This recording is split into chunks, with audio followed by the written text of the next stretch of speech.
Hello friends, GK गुरुजी अड्डा के YouTube platform पे मैं शैलेश आप सभी का हार्दिक स्वागत करता हूं। प्यारे साथियों, जैसे कि आप सभी को पता होगा आपका सीटेट का एग्ज़ाम 7 जुलाई को होगा। उसी को ध्यान में रखते हुए आज हम लोग जुलाई 2019 का जो प्रीवियस ईयर पेपर है उसका सीडीपी का पोर्शन करेंगे। एसएसटी का पोर्शन हमने पहले कर लिया है, आप जा कर के वीडियो देख लीजिएगा। ठीक है, आज हम लोग बाल विकास व शिक्षा शास्त्र से संबंधित टॉपिक को करेंगे, क्योंकि 30 नंबर का आता है और कहीं ना कहीं आपको पास कराने में इसकी एक बहुत बड़ी भूमिका होती है। इसको बहुत ही आराम से समझते हुए चलेंगे। प्यारे साथियों, चैनल पर नए हैं तो सब्सक्राइब कर लीजिएगा, वीडियो को लाइक कर दीजिएगा और अपने दोस्तों तक शेयर कर दीजिएगा। ठीक है, चलिए चलते हैं अपने पहले क्वेश्चन पर और देखते हैं पहले क्वेश्चन का राइट जवाब क्या होगा। प्रश्न संख्या 1 से 30 तक आपको सीडीपी दिया गया है। निम्नलिखित वर्णन को पढ़िए तथा कोहल वर्ग के नैतिक तर्क की अवस्था को पहचानिए। जब आप कोहल वर्ग के सभी अवस्था को पढ़े होंगे तभी आप इस क्वेश्चन को कर सकते हैं। ठीक है, जैसे पियाजे हुए, स्किनर हुए, कोहल वर्ग हुए, पावलाव हुए, इन सबको आपको बहुत अच्छे से पढ़ना होगा। यहाँ से क्वेश्चन बहुत आते हैं। कह रहा है अंतःकरण के स्वचयनित नैतिक सिद्धांतों के द्वारा सही कार्य परिभाषित किया जाता है जो कानून एवं सामाजिक समझौते पर ध्यान दिए बिना संपूर्ण मानवता के लिए वैध होता है। आपको इसका राइट जवाब देना है। क्या होगा? अंतःकरण का मतलब स्वयं से आपको जोड़ करके देखना है। ठीक है, पहला ऑप्शन है यंत्रीय उद्देश्य अभिविन्यास, जो कि गलत है। ये ऑप्शन बिल्कुल गलत है। दूसरा कह रहा है सामाजिक अनुबंध। जब अंतःकरण की बात कर रहा है तो सामाजिक से कोई मतलब ही नहीं होगा। कह रहा है सामाजिक क्रम व्यवस्था अभिविन्यास, ये होगा तो ये भी नहीं होगा। सार्वभौम नैतिक सिद्धांत अभिविन्यास, बिल्कुल। तो पहले का आपका चौथा राइट जवाब हो जाएगा। ठीक है, चलिए अब चलते हैं क्वेश्चन नंबर 2 पर। क्वेश्चन नंबर 2 क्या कह रहा है? निम्नलिखित में से कौन सा मूर्त क्रियात्मक अवस्था के प्रमुख कौशलों में से एक है? ठीक है, मूर्त क्रियात्मक अवस्था का जो कौशल है उसमें से एक कौशल इसमें कौन सा है आपको बताना है। कह रहा सजीवात्मक चिंतन, ये है तो गलत हो जाएगा। सुरक्षित रखने की योग्यता, बिल्कुल। तो दूसरा आपका राइट जवाब हो जाएगा। चलिए क्वेश्चन नंबर 3 पर चलते हैं। जीन पियाजे एवं ले वाइगोत्स्की जैसे संरचनावादी अधिगम को किस रूप में देखते हैं? अर्थात इनके अनुसार अधिगम किस तरीके से है? तो तीसरे का राइट जवाब देना है। कौशल का अर्जन के रूप में, बिल्कुल नहीं। प्रतिक्रियाओं का अनुबंधन के रूप में, बिल्कुल नहीं। निष्क्रिय आवृत्ति प्रक्रिया के रूप में, बिल्कुल नहीं। सक्रिय विनियोजन से अर्थ निर्माण की प्रक्रिया, बिल्कुल। चौथा ही आपका राइट जवाब हो जाएगा। अगला क्वेश्चन है समाचार पत्रों से कहानियाँ एवं कतरनों का चयन करना एवं प्रस्तुत करना जो पुरुष एवं महिलाओं दोनों को गैर परंपरागत भूमिकाओं में चित्रित करते हैं। निम्नलिखित में से किसके लिए एक प्रभावी रणनीति है? आपको चौथे का राइट जवाब देना है। लैंगिक जेंडर पक्षपात को बढ़ाने के लिए, गलत है, बढ़ाना नहीं है। लैंगिक जेंडर स्थिरता को बढ़ाने के लिए, बिल्कुल ये भी गलत है। रूढ़िवादी लैंगिक जेंडर भूमिकाओं को प्रोत्साहन देने के लिए, बिल्कुल गलत है, प्रोत्साहन नहीं देना है। लैंगिक जेंडर रूढ़ियों का सामना करने के लिए, बिल्कुल चौथा आपका राइट जवाब हो जाएगा। हमेशा आपको पेडागॉजी में पॉजिटिव आंसर पे ही चलना है। पांचवा कह रहा है निम्नलिखित में से कौन बच्चे के सामाजिकरण में एक महत्वपूर्ण भूमिका अदा करेगा? पांचवें का राइट जवाब देना है। तो मीडिया करता है, बिल्कुल करता है। बच्चा न्यूज देखता है, वहाँ से बहुत सारी चीज़ों को जानता है। विद्यालय करता ही करता है, परिवार करता ही करता है, पड़ोस करता ही करता है। तो आपके चारों के चारों ऑप्शन सही हैं। चौथा आपका राइट जवाब हो जाएगा। अगला क्वेश्चन है हावर्ड गार्डनर के बहुबुद्धि सिद्धांत के अनुसार निम्नलिखित विशेषताओं से युक्त एक व्यक्ति की बुद्धि को किस प्रकार से वर्गीकृत किया जा सकता है। विशेषता दिया गया है, आपको नीचे ऑप्शन दिए गए हैं, सही उत्तर आपको कमेंट करके बताना है। दूसरों की मनोदशा, स्वभाव, प्रेरणा तथा अभिप्राय को उचित तरीके से पता लगाने एवं प्रतिक्रिया करने की योग्यता जिसके पास होगी वो कैसा व्यक्ति होगा। तो वो आपका कैसा व्यक्ति होगा बताइए भैया। तो वो प्रकृतिवादी होगा? बिल्कुल नहीं। अंतराव्यक्तिक होगा? बिल्कुल नहीं। वो अंतरव्यक्तिक होगा। कैसा होगा? इंटरपर्सनल होगा। इंट्रापर्सनल नहीं होगा, इंटरपर्सनल होगा। ठीक है, चलिए क्वेश्चन नंबर 7 पर चलते हैं और 7 का आपको देना है राइट जवाब। बच्चों के मूल्यांकन के लिए निम्नलिखित में से कौन से कारण होने चाहिए, और आपको 7वें का राइट जवाब देना है। क्या होगा? चलिए मैं क्वेश्चन को थोड़ा सा और ऊपर कर देता हूँ, आप लोग अच्छे से देखिए। तो बताइए कौन कौन से सही होंगे। बताइए, कह रहा है बच्चों को गैर उपलब्धि वाले, निम्न उपलब्धि वाले, औसत एवं उच्च उपलब्धि के रूप में अलग करना। अगर आप बच्चों को अलग कर देंगे तो समावेशी शिक्षा की बात कहाँ रह जाएगी? ये तो गलत है। कक्षा में शिक्षण अधिगम प्रक्रियाओं में सुधार करना बिल्कुल सही है। समय के साथ बच्चों में होने वाले अधिगम परिवर्तनों एवं प्रगति के बारे में पता लगाना बिल्कुल सही है। बच्चों की क्षमताओं, संभावनाओं, सशक्त पक्षों एवं चुनौतीपूर्ण पक्षों के बारे में माता पिता के साथ चर्चा करना बिल्कुल सही है। तो पहला गलत है, जिसमें पहला ऑप्शन होगा वो गलत हो जाएगा। तो पहला पहले में है गलत, दूसरे में है गलत, तीसरे में दूसरा, तीसरा, चौथा तीनों मिल रहा है, चौथे में तीसरा नहीं है। तो तीसरा आपका राइट जवाब हो जाएगा। क्वेश्चन नंबर 8 पर चलते हैं। निम्नलिखित में से कौन सा प्रगतिशील शिक्षा की अवधारणा के बारे में प्रमुख है? प्रगतिशील शिक्षा के बारे में आपको बताना है। इसका राइट जवाब क्या होगा? पाठ्य पुस्तक केंद्रित अधिगम, ये प्रगतिशील शिक्षा का कॉन्सेप्ट है? गलत है। प्रत्येक बच्चे की क्षमता एवं संभावना में विश्वास करना राइट जवाब है। यही है आपकी प्रगतिशील शिक्षा। इम्पॉर्टेंट है, याद रखे रहिएगा। अगला क्वेश्चन है 9। कह रहा है विकास में वैयक्तिक विभिन्नता को समझने के लिए क्या महत्वपूर्ण है? 9वें का राइट जवाब देना है। कह रहा है वंशगत विशेषताओं पर विचार करना जो प्रत्येक व्यक्ति को जीवन में विशेष शुरुआत देती है? बिल्कुल नहीं। पर्यावरणीय कारकों पर विचार करना जो लोगों को प्रभावित करते हैं? बिल्कुल नहीं। शरीर एवं दिमाग के परिपक्वन पर विचार करना? बिल्कुल नहीं। वंशागत विशेषताओं के साथ साथ पर्यावरणीय कारकों एवं उनकी पारस्परिक क्रिया पर विचार करना चौथा आपका राइट जवाब हो जाएगा। चलिए अगला क्वेश्चन है 10। कह रहा है निम्नलिखित में से कौन सा विकास का सिद्धांत नहीं है? तो आपको 10वें का राइट जवाब देना। देखिए व्यक्ति अलग अलग गति से विकास करते हैं, तो ये एक विकास का सिद्धांत है। व्यक्ति तुलनात्मक रूप से क्रमिक होता है? बिल्कुल सही है।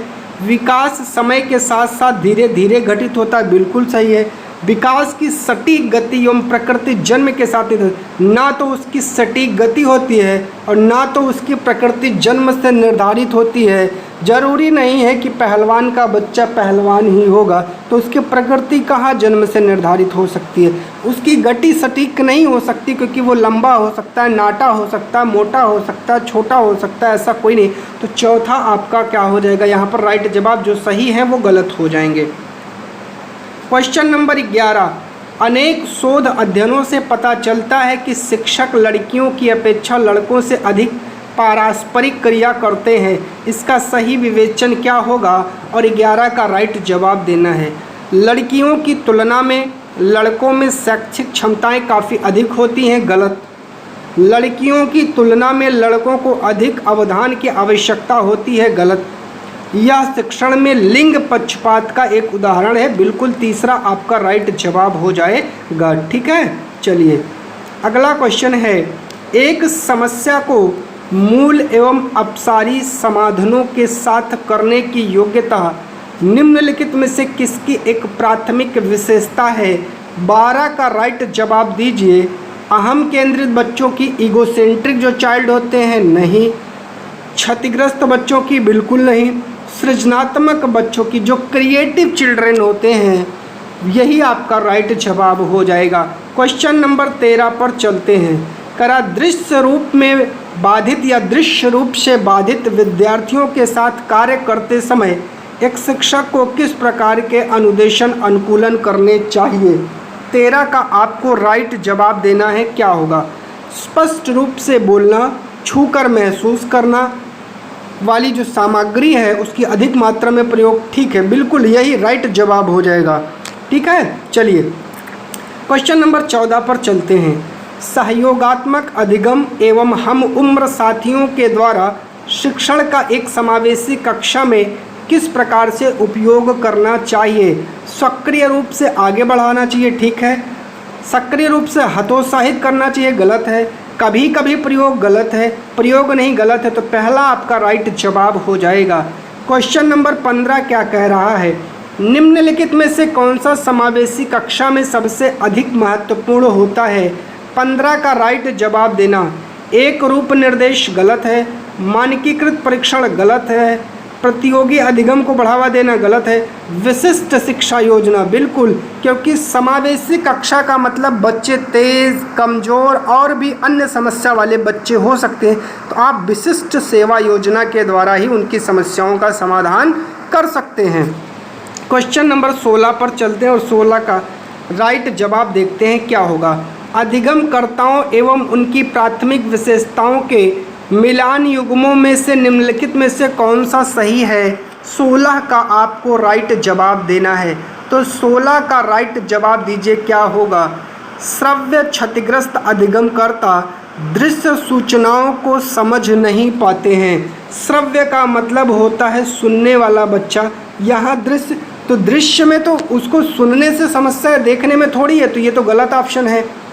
दूसरा कह रहा है कि पठन अक्षमता अधिगमकर्ता धारा प्रवाह पढ़ने और लिखने में कमी है। बिल्कुल, जिसकी पठन अक्षमता होगी वो धारा प्रवाह रूप से पढ़ नहीं पाएगा, तो दूसरा आपका राइट जवाब हो जाएगा। चलिए, सृजनात्मक अधिगमकर्ता अति सक्रिय या कार्य को पूरा करने में धीमे, ये गलत है। और चौथा भी जब आपको सही जवाब मिल गया तो आगे चलते हैं। क्वेश्चन नंबर 17 कह रहा है निम्नलिखित में से कौन सा अधिगम के सार्थक सरलीकरण के रूप में परिणित नहीं होता है? नहीं शब्द पर ध्यान देना है। पहले से विद्यमान ज्ञान से नए ज्ञान को जोड़ना गलत है। दोहराने एवं स्मरण करने को बढ़ावा देना, देखिए जो सही होगा वो गलत माना जाएगा। रटने और दोहराने की प्रक्रिया को मना किया गया है, तो ये गलत है, तो ये सही हो जाएगा। उदाहरण गैर उदाहरण का प्रयोग सही है तो गलत हो जाएगा। एक समस्या पर अनेक तरीकों से विचार सही है तो गलत हो जाएगा। चलिए अगले क्वेश्चन पर चलते हैं, 18 पर। 18 क्या कह रहा है आइए देखते हैं। चलिए 18 थोड़ा बड़ा है, इसको 3 पार्ट में देखेंगे। चलिए, निम्नलिखित में से कौन सा एक संरचनात्मक परिवेश के साथ अनुकूलन नहीं हो सकता है? नहीं शब्द आया है, तो राइट जवाब क्या होगा? विद्यार्थियों को जटिल, सार्थक एवं समस्या आधारित गतिविधियों में लगे रहने के लिए लगातार अवसर प्रदान करते जाते हैं, गलत है। चलिए, विद्यार्थी सहयोगात्मक तरीके से कार्य करते हैं तथा आपस में कार्य केंद्रित वार्ता में लगे रहने के लिए सहयोग दिया जाता है, ये भी गलत है। अगला चलते हैं, तीसरे और चौथे पर। शिक्षक प्रमुख प्रकरणों के संबंध में विद्यार्थियों के विचार एवं अनुभवों को प्राप्त करते हैं। उनके वर्तमान ज्ञान की पुनर्संरचना या विस्तृत करने के लिए शिक्षण अधिगम की योजना बनाते हैं, ये भी गलत है। चौथा, अब चौथा सही हो जाएगा, देखते क्या है। अध्यापक विशिष्ट सत्रावसान मूल्यांकन रणनीतियों को लागू करते हैं तथा प्रक्रियाओं के वजह प्रदर्शन पर फीडबैक देते हैं, तो चौथा आपका राइट जवाब हो जाएगा। चलिए 19 पर चलते हैं। एक शिक्षक को विद्यार्थियों को ब्लैंक स्पेस निर्धारित करने के लिए प्रोत्साहित करना चाहिए, बजाय कि अब आपको उत्तर देना है 19 का। 19 का क्या हो जाएगा? अधिगम लक्ष्य और प्रदर्शन लक्ष्य। एक शिक्षक विद्यार्थियों को अधिगम लक्ष्य निर्धारित करने के लिए प्रोत्साहित करने के बजाय प्रदर्शन लक्ष्य के, बिल्कुल ठीक है। 19 का पहला आपका राइट जवाब हो जाएगा। 20 पर चलते हैं। निम्नलिखित में से कौन प्रभावी अधिगम रणनीतियों के उदाहरण हैं? 20 का राइट जवाब दीजिए। चलिए, लक्ष्य एवं समय सारणी निर्धारित करना ठीक है। संगठनात्मक चार्टों एवं अवधारणात्मक नक्शे बनाना ठीक है। उदाहरण एवं गैर उदाहरण के बारे में सोचना सही है। हम उम्र साथी को समझना सही है। स्वयं से प्रश्न करना सही है। चौथा आपका राइट जवाब हो जाएगा। चलिए क्वेश्चन नंबर 21 पर चलते हैं। 21 का राइट जवाब देखते हैं क्या होगा। इनमें से कौन सा बाह्य अभिप्रेरण का एक उदाहरण है या बाह्य अभिप्रेरणा का एक उदाहरण है। 21 का राइट जवाब देना है। मैं अपना गृह कार्य करना पसंद करती हूँ क्योंकि यह बहुत आनंददायक है। गलत है, ये बाह्य प्रेरणा से नहीं है। मैं बहुत अधिक सीखती हूँ जब मैं अपना गृह कार्य करती हूँ, ये अंदर से उसके निकल रहा है। गृह कार्य करने से मैं अपनी अवधारणाओं को अच्छी तरह समझ पाती हूँ, ये भी उसका अंदर से है। तो चौथा सही हो जाएगा। मैं अपना गृह कार्य पूरा करती हूँ क्योंकि शिक्षक प्रत्येक नियत कार्य के लिए हमें अंक देते हैं। बाह्य प्रेरणा है, शिक्षक अगर अंक ना दे तो वो गृह कार्य ना करे। चलिए क्वेश्चन नंबर 22 पर चलते हैं। एक प्राथमिक कक्ष में एक शिक्षक को क्या करना चाहिए। 22 का जल्दी से आपको राइट जवाब देना है। केवल शब्द आया है तो गलत है, केवल शब्द आया है तो गलत है। उदाहरण एवं गैर उदाहरण दोनों देना चाहिए, नहीं देना चाहिए तो गलत है। तीसरा राइट जवाब हो जाएगा। ठीक है, चलिए 23 पर चलते हैं। निम्नलिखित रणनीतियों में से कौन सी बच्चों में अर्थ निर्माण को बढ़ावा देगी। 23 का राइट जवाब दीजिए। तो अन्वेषण एवं जो परिचर्चा है वही आपके बच्चों में अर्थ निर्माण को बढ़ावा देती है। चलिए अगला है बच्चों की गलतियां एवं भ्रांत धारणाएं। 24 का राइट जवाब क्या होगा। शिक्षण अधिगम प्रक्रिया में एक महत्वपूर्ण कदम है। एनसीएफ ये हमें बताता है। चलिए अगला क्वेश्चन 25 पर चलते हैं और राइट जवाब देखते हैं। संरचनात्मक ढांचे में बच्चे को किस रूप में देखा जाता है। बताइए। लघु वयस्क के रूप में जो सभी पक्षों जैसे आकार, संज्ञान, संवेग में वयस्क की तुलना में कम है। गलत है।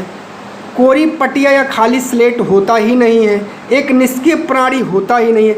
एक समस्या समाधान करने वाला तथा वैज्ञानिक अन्वेषक के रूप में बिल्कुल चौथा राइट जवाब हो जाएगा। 26 पर चलते हैं और राइट जवाब देखते हैं क्या होगा।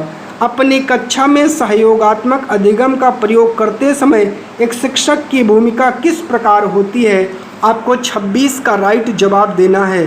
तो किस प्रकार होगी। एक मूक दर्शक के रूप में गलत है। कक्षा को छोड़ देना नेगेटिव शब्द है, गलत है। सहयोगात्मक होना और प्रत्येक समूह की निगरानी करना, पॉजिटिव आंसर आपको देखना है। 27 पर चलते हैं। कह रहा है निम्नलिखित कथनों में से कौन सा विकास एवं अधिगम के बीच संबंध को सही तरीके से सूचित करता है। तो बताइए। विकास एवं अधिगम संबंधित नहीं, बिल्कुल गलत है भैया। अधिगम विकास का ध्यान किए बिना घटित होता है, गलत है। अधिगम की दर विकास की दर से काफ़ी अधिक है, बिल्कुल गलत है। विकास एवं अधिगम अंतः संबंधित और अंतः निर्भर हैं। चौथा आपका राइट जवाब हो जाएगा। 28 पर चलते हैं। पियाजे के अनुसार विशिष्ट मनोवैज्ञानिक संरचनाएं अनुभव से सही अर्थ निकालने के व्यवस्थित तरीके को क्या कहा जाता है। तो वो मानसिक उपकरण नहीं कहा जाता है, स्कीमा कहा जाता है। क्या कहा जाता है। स्कीमा कहा जाता है। 29 पर चलते हैं। एक उचित प्रश्न सुझाव के द्वारा बच्ची की समझ को उस बिंदु से बहुत आगे ले जाया जा सकता है जिस पर वह अकेले पहुंच सकती है। निम्नलिखित में से कौन सी संरचना उपरोक्त कथन को प्रकाशित करती है। 29 का राइट जवाब क्या हो जाएगा। ZPD zone of proximal development, समीपस्थ या निकट विकास के क्षेत्र को दर्शा रहा है। चलिए अगला है लेव वाइगोत्स्की के अनुसार आधारभूत मानसिक क्षमताओं को मुख्य रूप से किसके द्वारा उच्चतर संज्ञानात्मक प्रक्रियाओं में बदला जा सकता है। पुरस्कार एवं दंड नहीं। ये वाइगोत्स्की जो है समाज से जुड़े हैं तो सामाजिक पारस्परिक क्रिया के द्वारा। इस प्रकार आपके 30 MCQs हो गए हैं। आपने कितने सही किए हैं कमेंट करके ज़रूर बताइएगा क्योंकि क्वेश्चन थोड़ा टफ लेवल के आए थे इसमें। ठीक है, तो ऐसे ही क्वेश्चन अब की बार भी बनने की उम्मीद रहेगी। आप लोग बहुत बढ़िया से मेहनत करते रहिए। जिस भी क्वेश्चन में, जिस भी टॉपिक में, जिस भी प्रकार की समस्या हो आप वीडियो के नीचे कमेंट कर दीजिए। उसका सुझाव आपको एक वीडियो बना करके दिया जाएगा। चैनल पर नए हैं तो सब्सक्राइब कर लीजिएगा। वीडियो को लाइक और शेयर करिएगा। बहुत बहुत धन्यवाद प्यारे साथियों।